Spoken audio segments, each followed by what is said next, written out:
बहुत कुछ गुरु की कृपा पर निर्भर करती है।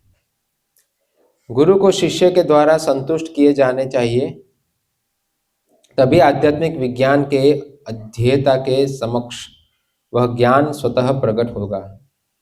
किंतु इस विधि को किसी तरह की जादूगरी मानने की भूल नहीं करनी चाहिए, जिसमें गुरु जादूगरी की तरह शिष्य के भीतर आध्यात्मिक ज्ञान पहुंचा देगा, मानो वह उसे विद्युत धारा से आवेशित कर रहा हो।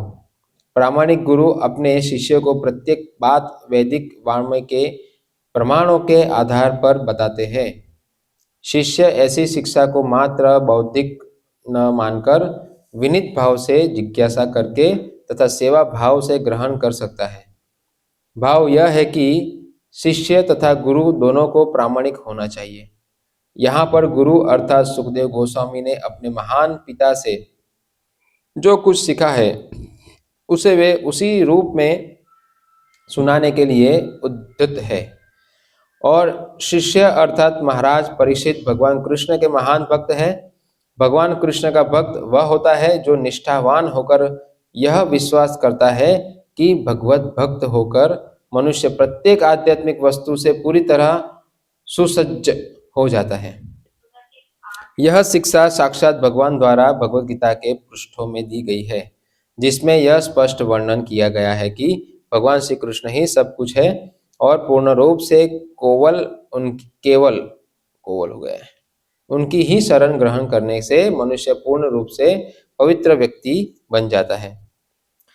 भगवान कृष्ण के प्रति ऐसी अविचल श्रद्धा से मनुष्य श्रीमद् भागवत का अध्येता बन जाता है, और जो सुखदेव गोस्वामी जैसे भक्त से श्रीमद् भागवत सुनता है उसके लिए अंत में मोक्ष प्राप्त करना उसी तरह निश्चित है जिस तरह महाराज परीक्षित ने प्राप्त किया था। श्रीमद् भागवत के व्यावसायिक वाचक तथा छद्म भक्त, जिनकी श्रद्धा एक सप्ताह के सुनने पर निर्भर होती है, वे सुखदेव गोस्वामी तथा महाराज परीक्षित से भिन्न होते हैं। श्री व्यासदेव ने सुखदेव गोस्वामी को जन्माद्यस्य श्लोक से प्रारंभ करके संपूर्ण श्रीमद्भागवत सुनाई। अतएव सुखदेव गोस्वामी ने भी राजा को पूरा भागवत सुनाया। भगवान कृष्ण को अनेक भक्तिमय स्वरूप में भगवान श्री चैतन्य महाप्रभु के रूप में श्रीमद् भागवत के 11वें स्कंद में महापुरुष के रूप में बताया गया है। श्री चैतन्य महाप्रभु अपने भक्तिमय भाव से प्रवृत्ति में साक्षात भगवान कृष्ण हैं, जो कलयुग के पतित आत्माओं पर विशेष कृपा करने के लिए पृथ्वी पर अवतरित हुए थे। भगवान कृष्ण के इस महापुरुष स्वरूप की स्तुति करने के उपयुक्त 2 श्लोक हैं। ध्येयं सदा परिभवत् न भीष्टदोहम तीर्थास्पदं शिवविरिञ्चिनुतं शरणं भूत्यार्तिहं प्रणतपालभाब्धिपोतं वन्दे महापुरुष ते चरणारविन्दं त्यक्त्वा सुदुश्चजसुरेप्सितराज्यलक्ष्मीं धर्मिष्ठपार्यवचसा यदगादरण्यं मायामृगं दयिततेप्सितमन्वदावद् वन्दे महापुरुषते चरणारविन्दम।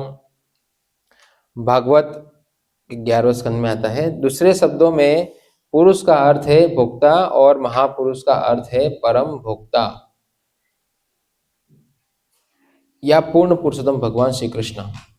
जो व्यक्ति परमेश्वर श्री कृष्ण के पास पहुंचने के योग्य है वह महापौरुषिक कहलाता है। जो कोई श्रीमद् भागवत को प्रामाणिक वाचक से ध्यान पूर्वक सुनता है वह निश्चित रूप से मोक्ष के प्रदाता भगवान का निष्ठावान भक्त बन जाता है। श्रीमद् भागवत को सुनने के मामले में महाराज परीक्षित जैसा सावधान होना कोई नहीं था। भागवत सुनने में महाराज परीक्षित जैसा सावधान कोई नहीं था और श्रीमद् भागवत को सुनाने के लिए सुखदेव गोस्वामी जैसा सुयोग्य व्यक्ति अन्य कोई नहीं था। इसलिए जो भी आदर्शवाचक या आदर्श श्रोता रूप सुखदेव गोस्वामी तथा महाराज परीक्षित के पद चिन्हों का अनुसरण करता है, निसंदेह वह उन्हीं की तरह मोक्ष प्राप्त करेगा। महाराज परीक्षित को केवल श्रवण द्वारा मोक्ष मिला और सुखदेव गोस्वामी ने केवल प्रवचन करके मोक्ष प्राप्त किया। प्रवचन, कीर्तन तथा श्रवण नौ भक्तिमय कार्यों में से 2 कार्य है और इन सिद्धांतों के आंशिक या समग्र रूप में दृढ़ता से पालन करने से मनुष्य को परम पद प्राप्त हो सकता है। अतएव श्रीमद् भागवत का संपूर्ण पाठ जन्माद्यस्य श्लोक से प्रारंभ करके 12वें स्कंद के अंतिम श्लोक तक महाराज परीक्षित की मोक्ष प्राप्ति के निमित्त सुखदेव गोस्वामी द्वारा सुनाया गया। पद्म पुराण में इसका उल्लेख है कि गौतम मुनि ने महाराज पर अम्बरीश को सलाह दी कि वे सुखदेव गोस्वामी द्वारा श्रीमद् भागवत के पारायण को नियमित रूप से सुने।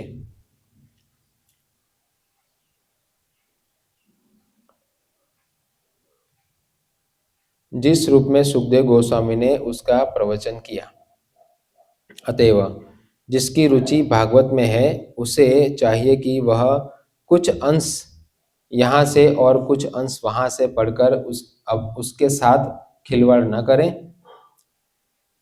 अपितु यह महाराज अम्बरीश अथवा महाराज परीक्षित जैसे महान राजाओं के पदचिन्हों का अनुसरण करे और उसे सुखदेव गोस्वामी के किसी प्रामाणिक प्रतिनिधि से ही सुने।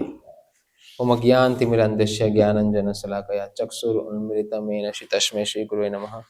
श्रीचैतन्य मनोभीष्टं स्थापितं येन भूतले स्वयं रूपं कदा मह्यं ददाति सपदान्तिकं वन्देऽहं श्रीगुरो श्रीयुतकमलं श्रीगुरोन् वैष्णवांश्च श्रीरूपं साग्रजातं सगुरुनाथाविन्दं तं सजीवं साद्वैतं सावधूतं परिजनसहितं कृष्णचैतन्यदेवं श्रीराधाकृष्णपादान् सगणललिता श्रीविशाखान्वितांश्च श्री कृष्ण चैतन्य प्रभु नित्यानंद श्री अद्वैत गदाधर श्रीवासादि गौर भक्तविंद। हरे कृष्णा कृष्ण कृष्ण हरे हरे, हरे राम राम राम हरे हरे।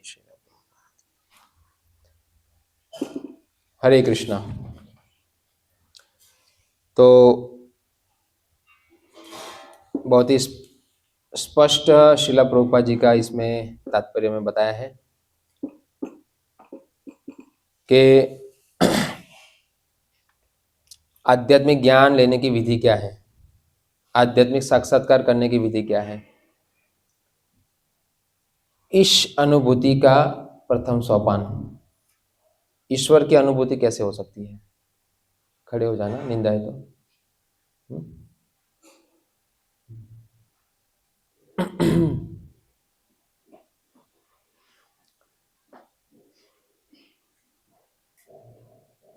तो सुखदेव गोस्वामी कहते हैं परीक्षित महाराज को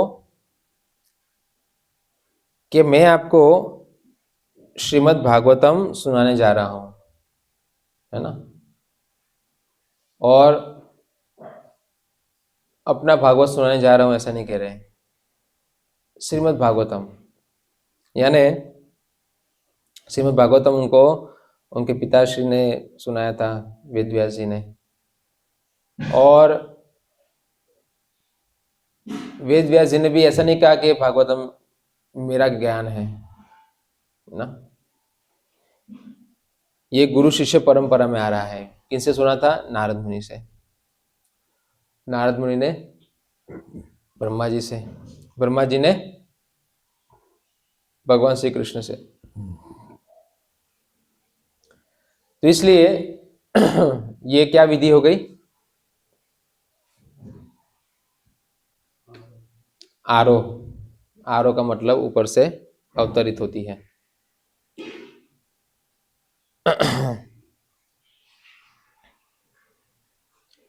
अवरोह पंथा, अवरोह माना अवतरित, आरोह का मतलब यहां से कूड़ा कचरा, यहां से क्या होता है? कूड़ा कचरा, और ऊपर से शुद्ध चीजें आती है। नहीं, ऊपर से जैसे बारिश आती है, नीचे गिरती है तो बूंद क्या हो जाती है? जमीन में गिरती है तो दूषित। तो इसी प्रकार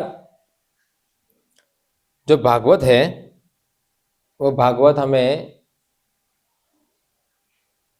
गुरु शिष्य परंपरा द्वारा सुनना चाहिए। यही विधि है।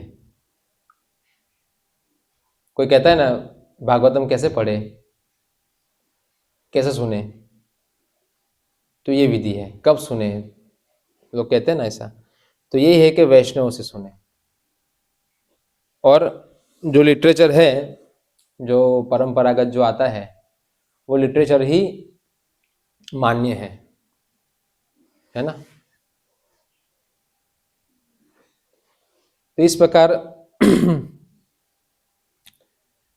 जिसमें सरकार मान्य नहीं कहते, सरकार मान्य, सरकार मान्य का मतलब जिस कार्य में सरकार सहमत है, सरकार मान्य बोलते हैं। और जहां पर यानी वहां पर है सरकार मान्य का बोर्ड लगा रहता है। तो इस प्रकार ये क्या है, परंपरा मान्य। भागवतम क्या है, परंपरा मान्य। परंपरा से तो कौन सी परंपरा, गुरु शिष्य परंपरा है, मगर वो परंपरा का वर्णन शास्त्रों में होना चाहिए। अगर शास्त्रों में वर्णन नहीं है गुरु शिष्य परंपरा का, या वो प्रामाणिक पुरुष शिष्य परंपरा नहीं है, तो वो भी मान्य नहीं है। क्योंकि सरकार मान्य, ईश्वर मान्य का मतलब शास्त्रों में वर्णन होना चाहिए।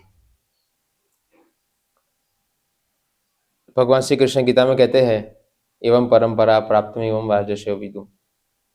तो परंपरा जब भगवान एड्रेस कर रहे परंपरा, तो वो कहते भी है कि कौन सी परंपरा। अगर कहेंगे परंपरा, तो कोई भी आगे बोलेगा हमारी भी परंपरा है, हमारी भी परंपरा है, हमारी भी परंपरा है, हम सब प्रामाणिक है। मगर सब लोग प्रामाणिक होते नहीं है। अगर सब प्रामाणिक होते तो भगवान गीता क्यों बोलते, शास्त्र प्रकट करने की जरूरत नहीं है। अगर सब प्रामाणिक का मतलब ऊपर से ही ले रहे हैं तो इसकी जरूरत नहीं है। मगर भगवान आके कहते हैं कि मैं धर्म की स्थापना करने आया हूं, उसका मतलब ऊपर से आए हैं, अवतरित हुए हैं ना, अवतरित हुए हैं। इस प्रकार अवरोह पंथा, जब भगवान अवतरित होते हैं तो ऊपर से इस धरातल पर आते हैं, है ना। जब यहाँ पर आते हैं तो हमें वो एक पंथ बताते हैं, उनके पास जाने का पंथ, है ना। ददामि बुद्धि योगम तम येनो माम उपयान्ति ते। तो बुद्धि देने के लिए आते हैं। क्या देने आते हैं, हाँ, परंपरा से हमें बुद्धि मिलती है। कैसे बुद्धि मिलती है, क्योंकि वो परंपरा हमें किस में लगाती है,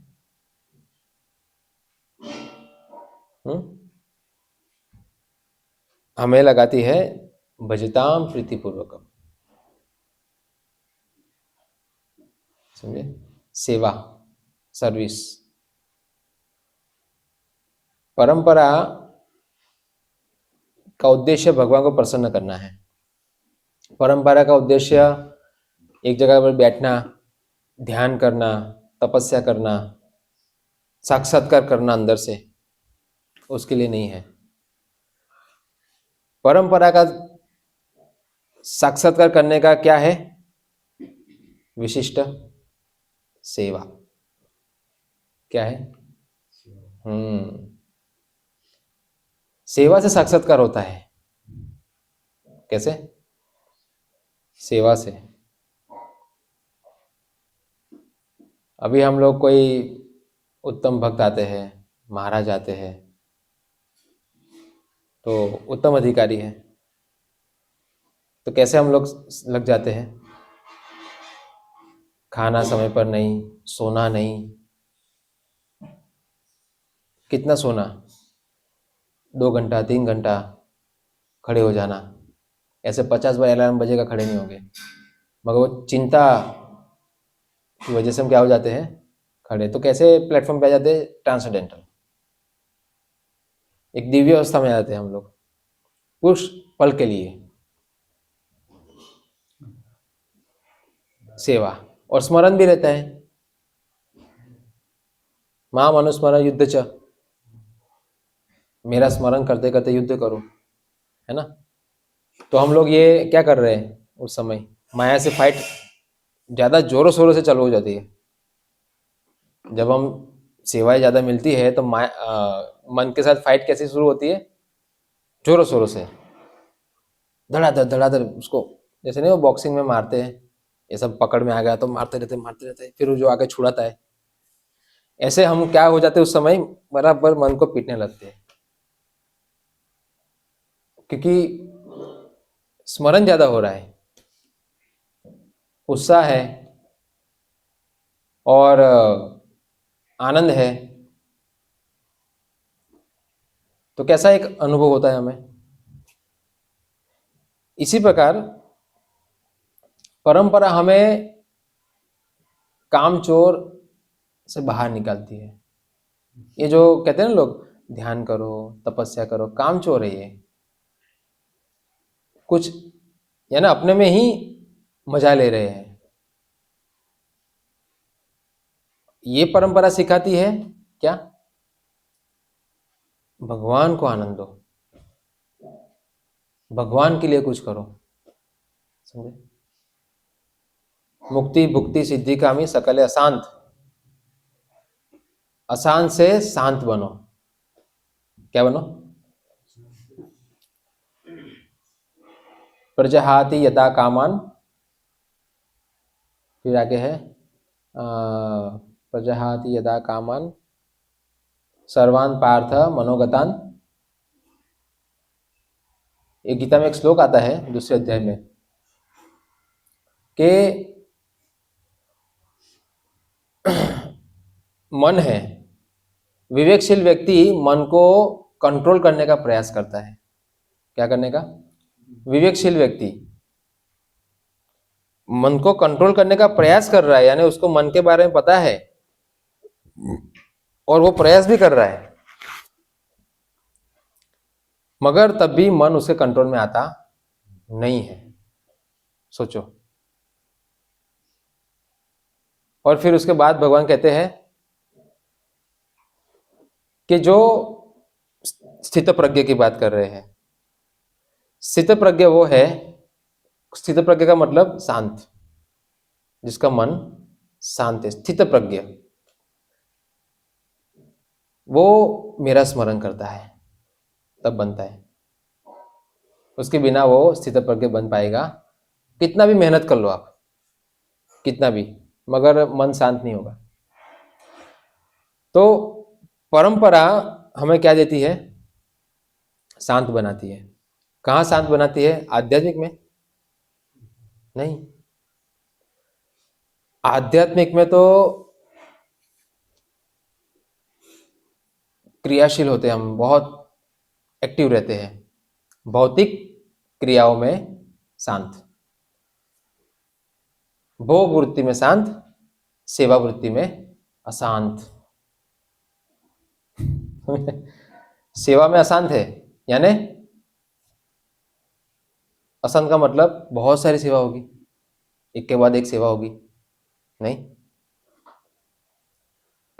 तो इससे हम क्या बनेंगे? स्थित प्रज्ञ। स्थित प्रज्ञ का मतलब कोई सेवा में बुला रहा है, लग रहा है, दी जा रही है, तुरंत कृष्ण कृष्ण कृष्ण कृष्ण कृष्ण, हर जगह क्या स्मरण होता है? कृष्ण। और यही तो है वास्तविक शांति। वास्तविक शांति है ना, मगर बाहर से हम क्या है? अशांत है। और कुछ करो, और कुछ करो, और प्रसन्न करें, भक्तों को प्रसन्न करें, भगवान को प्रसन्न करें, नहीं। तो ये परंपरा हमें ये ट्रेनिंग दे रही है। इसलिए आप देखिए कि परंपरा के अंतर्गत जो भी हमारे आचार्य आए, इन्होंने क्या करवाया सभी को? साधना और सेवा। मीन्स साधना और सेवा अलग नहीं है ना। सेवा के अंतर्गत साधना होती है। कृष्ण की सेवा तो नाम भी है, प्रचार भी है, सब कुछ जो भी क्रिया हम कर रहे हैं यहाँ पर, सब क्या किस में आता है? सेवा में आता है। और वही साधना है, सेवा ही साधना है। तो इससे हमारा मन शांत होता है। हमको आवश्यकता क्या चीज की है? हमें आवश्यकता है सेवा अभिलाषी होने चाहिए। यह ट्रेनिंग हमारे परंपरा की है। इसलिए भक्तिनाथ ठाकुर क्या कहते हैं? परंपरा जानो भालो। सभी ने भगवान श्री कृष्ण का ज्ञान स्थापित करने के लिए अथक प्रयास किया। रामानुचार्य हुए, मध्वाचार्य हुए, है ना, चैतन्य महाप्रभु देखो, तुझे जत नगर अधिगाम सर्वत्र प्रचार हो भी मनो नाम, सब जगह लोगों को प्रचार के लिए भेजा। प्रचार का मतलब यही है, सेवा भावना। अभी हमारे हाथ में पुस्तक है, हम जाते हैं किसी के पास तो क्या दिखता है? वो व्यक्ति बहुत मेहनत कर दिया, धूप में भी नहीं शांति से बैठते, है ना। उसका क्या होता है? हृदय पिघल जाता है। क्या देखकर? Share service. तो चैतन्य ने इसलिए कहा प्रचार करने के लिए, क्योंकि ये लोगों के अंदर सेवा भावना डालेंगे। हरि नाम से क्या होगा? सेवन मुखे ही जीवा दो। उनकी जीवा को लगा देंगे सेवा में। जीवा सेवा में लग गई। सबसे ज्यादा खतरनाक क्या है कलयुग में? कौन सी इंद्रिया? खाने में, बोलने में नहीं, सब में एक्सपर्ट है। और वो एक्सपर्ट नरक और पापी बनने के लिए है, मगर उनको नहीं पता। इसलिए भक्त संकीर्तन करते हैं, प्रचार करते हैं, और उनको क्या ट्रेनिंग दे रहे हैं? सेवा। और इससे उसके हृदय में क्या होगा? नाम का स्मरण करने से, बोलने से, संकीर्तन। खड़े हो जाओ। वो सर्विस, भगवान की सेवा करेंगे, उनका पाप नष्ट होते हैं। पाप नष्ट क्यों हो रहे हैं? क्योंकि भगवान का नाम लिया, और भगवान के नाम, भगवान प्रसन्न होते हैं लेने से। और विशेषकर ये कलयुग का जो युग धर्म है, हरि नाम संकीर्तन। ब्रह्मा जी ने क्या कहा? हरे नाम हरे नाम हरे नाम एवं ही केवलम कलो नास्ते व नास्ते व नास्ते व गति अन्यथा। जो गति अन्यथा नहीं है, अभी कोई गति, उसको बोल रहे हैं। कितने प्रसन्न होंगे अगर हम लोग आज मान लो कि भगवान कहते हैं कि ना गति अन्यथा, कोई गति नहीं है, नहीं है, नहीं है, ठीक है, हरि नाम के अलावा, और हम क्या करने बैठे? ध्यान में। तो क्या होगा? इससे प्रसन्न होंगे। इन्होंने निष्कर्ष दिया है कि इसके अलावा और कोई उपाय नहीं है। और आप नहीं नहीं, मैं ये करके दिखाऊंगा, नहीं मैं ध्यान करके दिखाऊंगा, मैं ज्ञान में कुछ करके तपस्या करके दिखाऊंगा, नहीं ये, तो उस चीज को नकार रहे हैं। वो क्या कर रहे हैं? उसको नकार रहे हैं। और ये बहुत बड़ा अपराध है, नकारना। जो भगवान ने कुछ आदेश, निष्कर्ष दिया है, उसकी अवहेलना करना, ये बहुत बड़ा अपराध है। इसलिए वो अवरोपंथ नहीं है। अवरोपंथ का मतलब ऊपर से जो आता है उसको, या क्या कहा कि क्योंकि आप भगवान कृष्ण के सर्वाधिक निष्ठावान भक्त हैं। जो व्यक्ति श्रीमद् भागवत को पूरे ध्यान से तथा सम्मान पूर्वक सुनता है। ध्यान और सम्मान पूर्वक का मतलब, ध्यान का मतलब कि वो वर्ड सामान्य नहीं है। ये कोई यहाँ के फिल्म के और इसके क्रिकेट के वो वर्ड नहीं है। ये भी वर्ड कहाँ के है? ट्रांसेंडेंटल वर्ड है, ये दिव्य, ऊपर से आए हैं, है ना। वो बहुत ही इंपॉर्टेंट होते हैं। वो अगर मिस कर दिया तो क्या है? हम लोग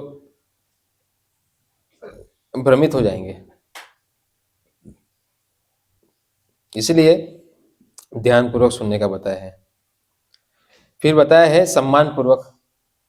सम्मान पूर्वक का मतलब कि उसको अंगीकार करना, उस शब्दों को जीवन में लगाने का प्रयास करना। सक्सेस हो या ना हो अलग बात है, पर लगाओ तो सही, क्योंकि उसमें कोई संदेह वाली बात नहीं है, कोई डाउट नहीं होना चाहिए, क्योंकि वो भगवान के वर्ड है, ऊपर से आए हैं, इसलिए उसमें कोई त्रुटि नहीं है। तो उसको जीवन में लगाने का प्रयास करना चाहिए। तब क्या होगा? मोक्षदायक परमेश्वर की अविचल श्रद्धा प्राप्त होगी। तब उसको क्या मिलेगी? श्रद्धा। समझे? वो भक्ति में आगे बढ़ेगा।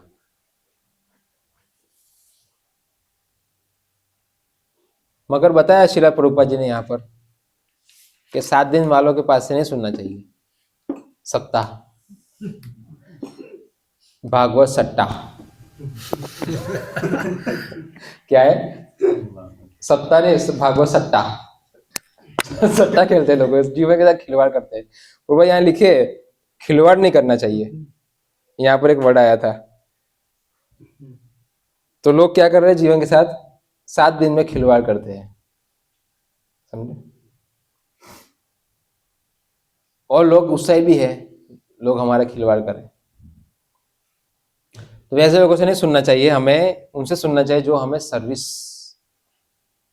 अभी ये जीभ किसमें लगी हुई है हमारी? हाँ, बकवास बोलने में और बकवास खाने में। उसको कहाँ से खींचेंगे और कहाँ लगाएंगे? कृष्ण के नाम में और प्रसाद में। इंद्रिय लगी ना सेवा में। और ये क्या करते हैं? चाय बांटते हैं, उस समय चाय वितरण होती है। भागवत सुनो और भोग करो। हाँ, फिर क्या करते हैं? वो कुछ अजीब अजीब से भजन बजाते हैं। कभी राम बन के श्याम बन के चले आना, यानी वो खाली बैठा है व्यक्ति, कभी कोई बन के उसको ऑर्डर देने का, तू ये बन के आ जा, तू ये बन के आ जा। हाँ, तो फिर वो है कौन? साईं बाबा। राम बन के आ जाओ, श्याम बन के आ जाओ। तो ऐसे विकृत भजन होते हैं। उस भजन से देवतागण भी परेशान हो जाते हैं, यहाँ के लोग भी परेशान हो जाते हैं, क्योंकि आत्मा को ये पसंद नहीं है। समझे ना? मगर वो लोग को पता नहीं है, इसलिए ऐसा करते हैं। मगर वैष्णव आचार्यों ने कैसे सॉन्ग लिखे हैं? उसमें क्या है? दीनता, दीनता है, विनम्रता, और भगवान प्रसन्न हो, फिलोसॉफी है उसके अंदर। तो उस कथा से, जो वैष्णव कथा करते हैं, उससे उसकी जीवा प्रेरित होगी ये सब चीजों से छोड़कर। हाँ, और कहाँ लगेगी? सर्विस में लगेगी। यानी कथा में कोई बैठे तो उसको अपने आप को धिक्कार ना होना चाहिए कि मैं क्या कमीना कुत्ता हूं। ये अगर नहीं आ रहा है ना कथा में, तो कथा ही नहीं है। समझे? अपना कहते हैं ना एक शब्द में, औकात याद आनी चाहिए। क्या? हाँ, और जब तक सत्य नहीं है तब तक औकात याद आएगी भी नहीं, और ज्यादा अहंकारी बन जाएगा वो। जितनी भागवत में ये सब चीजें वितरित होगी इंद्रिय तृप्ति की, उतनी उनकी उसी ऐसी भागवत पे श्रद्धा बढ़ जाती है। जब कोई आएगा यहाँ भागवत सप्ताह है, हाँ चलो चलो, क्योंकि वहां क्या किया जा रहा है? तुम बहुत अच्छे हो, तुम तो निर्दोष हो, बराबर कर रहे हो तुम, अब जो भी कर रहे हो सही है। तो ऐसी कथा में तो कौन नहीं जाएगा? जाएगा कि नहीं? मगर ऐसे अगर कथा में कोई वैष्णव करेगा, वो तो दूध का दूध पानी का पानी कर देगा। हाँ, क्या करेगा वो कहेगा कि मनुष्य को किस लिए मिला है? खाने पीने सोने के लिए मिला है, और सबका तो यही उद्देश्य है। फिर ये बेसिक फिलोसफी शुरू करेगा और सब क्या हो जाएंगे? अरे आज तक पता ही नहीं था, सुना ही नहीं। ऐसे बहुत सारे लोग होते हैं जो ये फिलोसफी, शिला प्रभुपाद जी के जो वचन है, भगवान श्री कृष्ण के जो वचन है, वो प्रभुपाद जी ने समझाए हैं जिस तरीके से, ये सुनना लोगों के लिए बहुत कठिन है। और कठिन इसीलिए है कि पहले से उसको किसी ने बिगाड़ा हुआ है। क्या किया है? बिगाड़ा हुआ है उसको। इस वजह से उसको ये लगने लगा कि यही भागवत है। नहीं, यही भागवत है ऐसा। मगर जब शुद्ध भक्तों के संपर्क में आएगा तब समझ में आएगा, शुद्ध भगत चरण रेणु भजन अनुकूल, तब समझ में आएगा कि अनुकूल क्या है और प्रतिकूल क्या है। तब तक नहीं समझ में आएगा ये सब कुछ। इसीलिए हम देखते हैं कि ऐसे भागवत सप्ताह से लोग ज्यादा भोगवादी बन रहे हैं और एक सेंटिमेंट्स आ जाता है उसमें कि इसके अलावा आगे कुछ नहीं है, बस यही भागवत का संपूर्ण ज्ञान है ऐसा। भागवत का पहला ही श्लोक इतना महत्वपूर्ण है, एक श्लोक, उस पे महीना महीना चर्चा कर सकते हैं, एक साल चर्चा कर सकते हैं, इतना डेप्थ है उसमें। 7 दिन में भागवत कैसे कंप्लीट हो सकती है?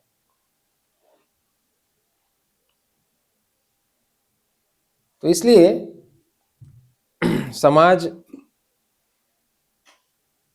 भागवत सप्ताह यहाँ पर बहुत सारी हो रही है, मगर दुख बढ़ते जा रहे हैं, लोग और ज्यादा जानवर जैसे बन रहे हैं,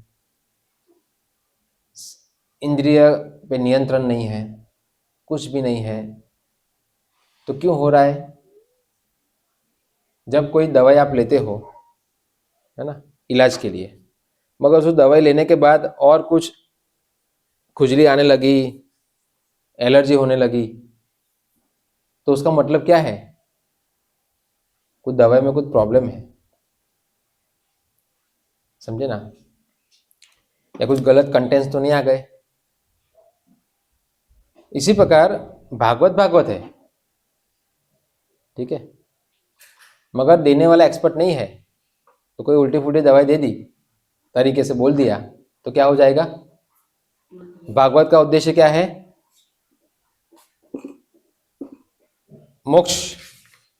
हाँ, यस्य श्रद्धा तमासु स्यान मुकुंदे मति सती, मोक्षदायक परमेश्वर की अविचल श्रद्धा प्राप्त करना, ये तो क्या है?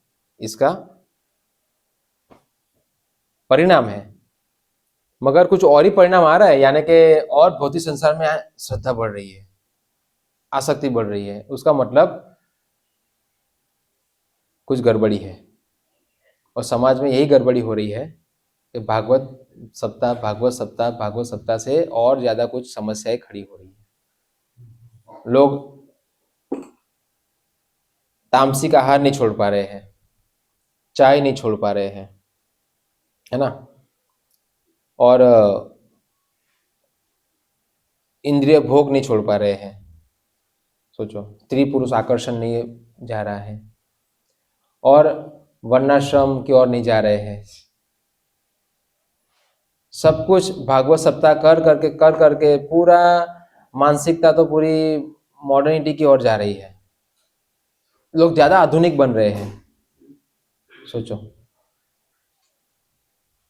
इतने इतने लोग पैसे लेते हैं, तो लोग आधुनिक नहीं बनेंगे ज्यादा, क्या बनेंगे? कथा करने वाला भी ज्यादा आधुनिक बन रहा है धीरे धीरे। शुरुआत में थोड़ा सादा था, धीरे धीरे पैसे कमा कमा के रेशमी कपड़े ले आया, घुंघराले बाल, हाँ, गाड़ी बड़ी, वो भी उसका भी काफिला होता है। 2-3 का काफिला चलता है, जैसे कि बड़ा देश प्रेमी है, भागवत प्रेमी है, ऐसा। तो वैसे लोग, अगर भागवत कथा करने वाले को बॉडी गार्ड की जरूरत पड़े तो क्या है फिर वो? हाँ,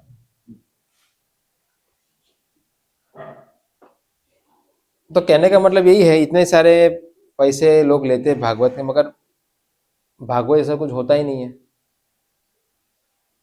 लोग ज्यादा, अभी ऐसे भागवत कथाकार ज्यादा आते हैं, तो अगर अभी कुछ चलता होगा, वो कोई पार्टी का जुड़ा होगा, तो बात ले आएगा वो कथाओं में। कथाओं में कथा नहीं, फिर वो भाषण है, क्या है?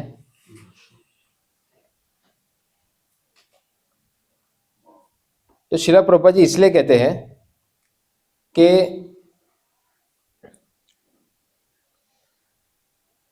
ऐसे लोगों से भागवत नहीं सुननी चाहिए। भागवत तो शुद्ध अति शुद्ध है और उसको शुद्ध व्यक्ति से ही सुननी चाहिए, ऐसा, वरना समझ में आएगा नहीं, इसीलिए परंपरा है। तो एक भक्त, शुद्ध भक्त जब कथा करता है तो सभी इंद्रियों को क्या होता है? चाबुक गिरता है, तब वो सम्मान करता है भागवत का। क्या करता है? सम्मान। तब तक वो सम्मान नहीं कर पाएगा, क्योंकि हम गलत है, हमारे में समस्या है। शास्त्र ऊपर से आए हैं, इसका मतलब यही है कि हमारे में कोई समस्या है ना? वो समस्या हमें कैसे समझ में आएगी? जब हम कोई बहुत ही उन्नत सेवाभावी व्यक्ति होगा,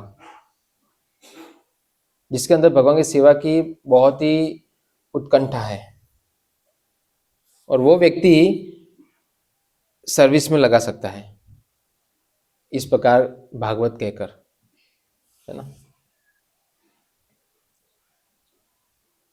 तो सेवा भावना जगाना वही वैष्णव क्या है? कर्तव्य है भगवान के प्रति।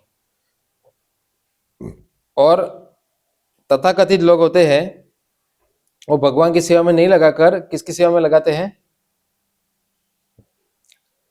भारत माता की जय। अब भारत कौन थे? माता थे? स्त्री थी वो?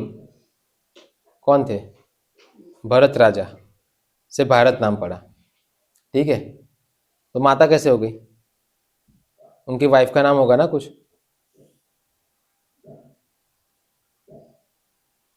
भारत माता। काल्पनिक शब्द ले आते हैं, भावुक बन जाते लोग।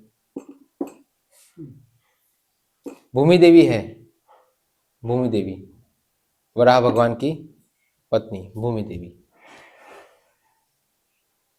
तो ये सब मायावादी लोग होते हैं, ऐसे ऐसे वर्ड ले आते हैं, और लोग इसी वर्ड पे फिर धीरे धीरे भागवत को बीच में ले आते हैं। भागवत के नाम पर माया की सेवा, भागवत का आधार लेकर माया की सेवा। हालांकि ये भागवत का उद्देश्य है कृष्ण की सेवा करना और मोक्ष, यानी कि तीनों गुणों से बाहर जाना, भौतिक भोग वृत्ति से बाहर जाना, सभी प्रकार के अनर्थों से बाहर निकलना, है ना? ये चीज है। ये भागवत तो बहिष्कृत करने के लिए है सभी प्रकार के अनर्थों को, नहीं? और ये भागवत ये सब चीजें कैसे अंदर लाने लगा? वो तो निकालने के लिए है, लाने के लिए नहीं है, निकालने के लिए है जो हमारे अंदर अनर्थ है। मगर भागवत से आ जाते हैं। क्यों आ जाते हैं? क्योंकि बोलने वाला ही अनर्थ निवृत्ति नहीं कर पाया। जिसने अनर्थ निवृत्ति की नहीं है तो वो क्या करेगा? और अनर्थ बांटेगा, शास्त्रों का आधार लेकर भोग कराएगा। भागवत पढ़ेगा, बोला माता पिता की सेवा करो, सबसे बड़ी सेवा है। यहाँ जन्माद्यस्य यतः अन्वयो अभिज्ञ स्वराट, सब कुछ किससे आता है? ठीक है। अभी परीक्षित महाराज को शाप मिला, नहीं? घर पे नहीं रह सकते थे। क्या किया उन्होंने? त्याग दिया ना उसको, त्याग दिया। क्यों त्यागा? क्योंकि अभी 7 दिन ही बचे हैं, अभी मृत्यु आएगी। वो सभी प्रकार के सर्वधर्मान परित्यज्य, सर्वधर्मान जो थे क्या कर दिया उन्होंने? परित्यज्य। और अभी कृष्ण के पूर्ण रूप से उनकी भक्ति में, कथा में इन्वॉल्व हो गए।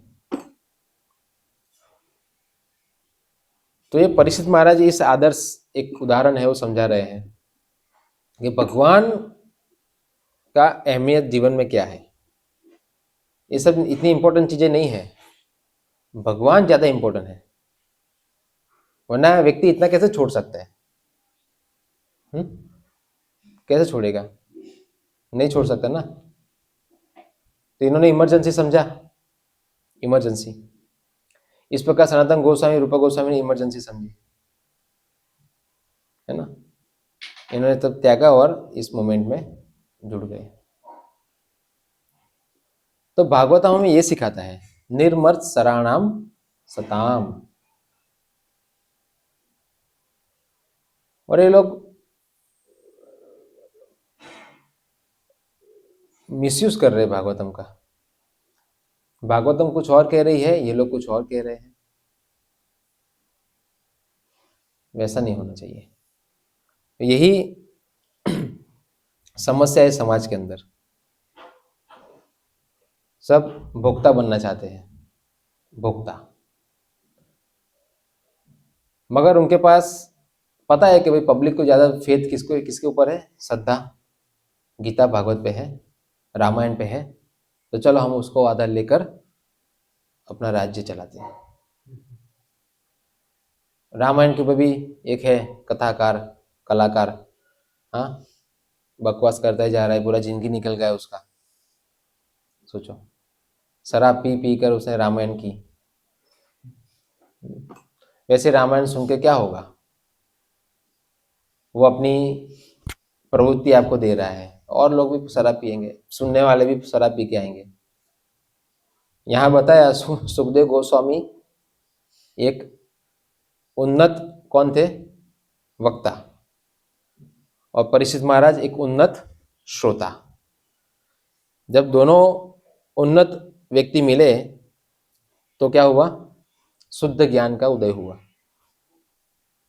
दोनों शराबी मिलेंगे तो क्या होगा? और ज्यादा गंदगी का उदय होगा। और इसीलिए हम देखते इतने समय से करके भी कितने लोगों ने, उसने वो कथाकार ने स्वयं लहसुन प्याज नहीं छोड़ा। सोचो, वो किसी का क्या छुड़वा सकता है? तो ऐसे लोग समाज को बिगाड़ रहे हैं। हमें ऐसा लगता है कि कथाएं हो रही है, चलो जाके सुने।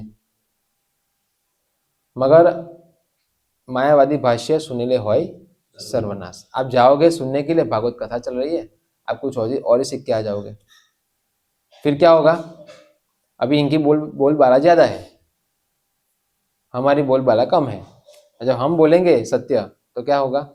इतने फॉलोवर है, हाँ, हजारों हजारों लाखों लाखों लोग आते हैं। अब वो सही बोलते हैं कि आप सही बोलते हो? ये थोड़ा विरोधाभास खड़ा होता है। मगर हमें उनको कहना है कि आप जो जाते हो सुनने, उसका प्रमाण क्या है? बोले भागवत करते हैं, चलो खोलो भागवत, कहाँ पर है, चलो दिखाओ। प्रभु इसलिए कहते हैं कि हम क्या करते हैं? प्रमाण देते हैं। क्या देते हैं? हाँ, सुखदेव गोस्वामी ने परीक्षित महाराज को क्या सुनाया? भागवत। और वो भागवत कल्पना नहीं है, उनके पास साक्षात्कार है, वेद व्यास ने परंपरा से दिया। यानी कई लोग ऐसे होते हैं ना जो चमत्कार दिखाते हैं। चमत्कार ऐसे स्पर्श करेंगे,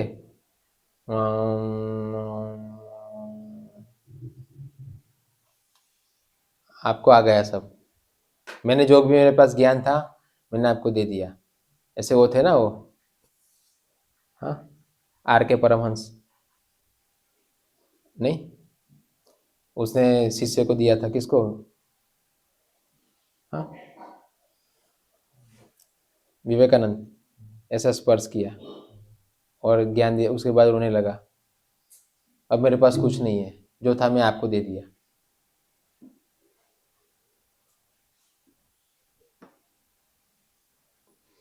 तो फिर वो गुरु नहीं रहा ना, फिर खाली हो गया ना, वो लघु हो गया।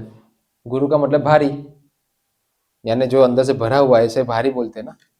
अभी तो सब खत्म हो गया, अभी कहाँ का गुरु? लघु हो गया वो तो। मगर गुरु ऐसा नहीं होता है कि ज्ञान दे दिया खाली हो गया। एक गुरु अपने वचन से करोड़ों करोड़ों लोगों को क्या कर सकता है, शुद्ध कर सकता है। यह आध्यात्मिक ज्ञान कभी कम होगा नहीं, मगर यह भौतिक था, है ना। और उसमें और बढ़ाने के लिए कौन है, ददामी बुद्धि योगम, भगवान क्या करते हैं, उसको और ज्यादा नॉलेज देते हैं। जितना हम नॉलेज देते हैं उतना नॉलेज बढ़ता है। तो परंपरा तो कभी ऐसा नहीं रोई, रोई कभी वैष्णव परंपरा? भगवान श्री कृष्ण रोने लगे ब्रह्मा जी को, मैं खाली हो गया अभी, तो फिर वो भगवान ऐसे फिर ब्रह्मा जी ने नारद जी को दिया, तो क्या ब्रह्मा जी रोने लगे? नारद जी ने वेद नारद जी रोने लगे? हाँ, और आनंद वर्धन था, और ज्यादा प्रचार कर रहे थे। शिला प्रभुपाद जी ने कितने जगह पे जाके प्रचार किया, क्या रो रहे थे वो? नहीं। प्रभुपाद जी तो अंत समय तक बोलते जा रहे थे, बोलते जा रहे थे, नॉलेज इतना, शरीर थक गया। इतनी सारी चीजें प्रभुपाद के पास, का शरीर सक्षम नहीं था, थक गया।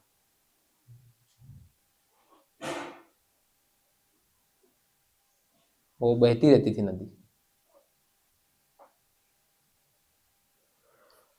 तो ये वैष्णव आचार्य होते हैं।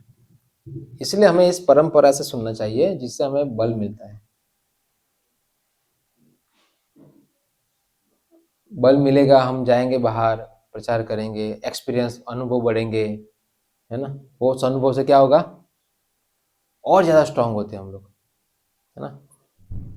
सेवाओं से क्या होगा, हम इतने जन्मों से आलसी हैं, नहीं कुछ किया ही नहीं कृष्ण के लिए, अवसर मिला है, अभी इस शरीर को पूरा लगाएंगे, तो इससे हमें एक्सपीरियंस मिलता है, क्या सुख मिलता है।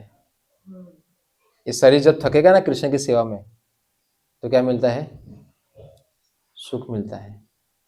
कभी ऐसा अवसर आया तो वापस हम क्या होंगे, उत्साहित होंगे उस सुख को प्राप्त करने के लिए। इसलिए सबसे ज्यादा हमारे लिए इम्पोर्टेंट क्या है, हमारे लिए इम्पोर्टेंट ये है कि हम लोग भटक ना जाए। अगर हम ज्यादा कुछ तपस्या करने तो भटक सकते हैं, ज्ञान लेके तो भटक सकते हैं। हमें क्या करना है, ज्ञान लो और सर्विस करो, ज्ञान लो और सर्विस करो। जैसा हम नॉलेज लेते हैं, ऐसा हमारे अंदर सेवा भावना और ज्यादा आनी चाहिए, कुछ करो कुछ करो, है ना। भक्तिनाथ ठाकुर कहते हैं, कुछ कोई ना मिले तो दीवार को प्रचार करो। मगर हमेशा क्या होना चाहिए, बोलना और सुनना। किसी न किसी को पकड़ के, ट्रैवलिंग में हम जाते हैं, किसी ने तो पकड़ो, उसको प्रचार करो, उसको छेड़ो उसको। अपने जीवन में तो और किसी को तो छेड़ना है नहीं, किसको छेड़ सकते हैं, लोगों के मन को छेड़ सकते हैं, है ना। थोड़ा उससे बात करो, थोड़ा विचलित हो जाएगा, है ना, मंथन होगा, धीरे धीरे सब अंदर से निकलेगा उसका, ऐसा है वैसा, मैं तो ये मानता हूँ, मैं तो वो मानता हूँ। ठीक है, अभी हम उसको क्या करेंगे, उसकी धारणाओं को ध्वस्त करेंगे। फिर उसको पुस्तक भी लेके जाने का, पुस्तक उसको दो, ये पुस्तक पढ़ो, देखो इसमें ये है, तो ऐसा प्रचार होता है। सब दूसरी जगह है ना, ट्रेन बस ये सब कैसा है, सब दूसरी ट्रैवलिंग है। अगर वहां पर हम बैठे और कृष्ण का कुछ प्रचार शुरू कर दिया, तो वहां से हम डिस्टर्ब होंगे नहीं, और धीरे से समय निकल जाएगा, अपना स्टॉप भी आ जाएगा और प्रचार भी हो जाएगा, किसी को बुक्स भी मिल जाएगी। जा रे देखो तारे कहो, ये है, जा रे देखो तारे कहो कृष्ण उपदेश, हमारा आज्ञा गुरु हो यार तारो ये देश। इतने सारे मूर्ख ट्रैवलिंग करते हैं, एक बुद्धिमान अगर उसमें आ गया तो काफी लोगों को कल्याण हो जाता है। इसलिए पुस्तक वितरण वगैरह करते हैं ट्रेन में भी। बहुत सारे क्या है वो, भोक्ता, इस भोक्ताओं को क्या करना चाहिए, ये पुस्तक के माध्यम से क्या बनाना चाहिए, सेवक।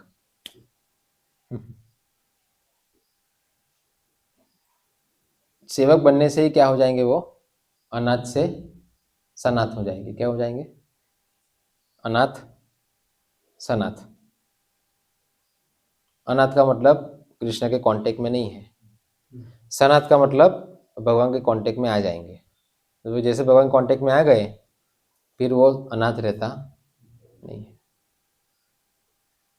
तो यही है, इसके माध्यम से लोग अपने वास्तविक हितैषी, वास्तविक शुभचिंतक भगवान श्री कृष्ण को कुछ पूजने लगेंगे, उनकी स्तुति करने लगेंगे जितने जन्मों से की नहीं है, निंदाई की है, गालियाँ दी है, अभी वो क्या करेगा, उस मुख से सेवा करेगा। तो ये परंपरा का पूरा क्या है, प्रयोजन। इसलिए ये परंपरा का प्रयोजन कृष्ण का प्रयोजन है। कृष्ण चाहते हैं इस प्रकार से वो लोग यहाँ पर ज्ञान वितरित करते हैं, इसलिए उनसे सुनना चाहिए। तो इससे क्या होगा, हम सभी प्रकार के अपराधों से मुक्त होकर भगवान की शरण ले लेंगे और समझ पाएंगे कि सही कौन है और गलत कौन है। ये सब चीजें हैं यहाँ पर बताई गई है श्रील प्रभुपाद जी।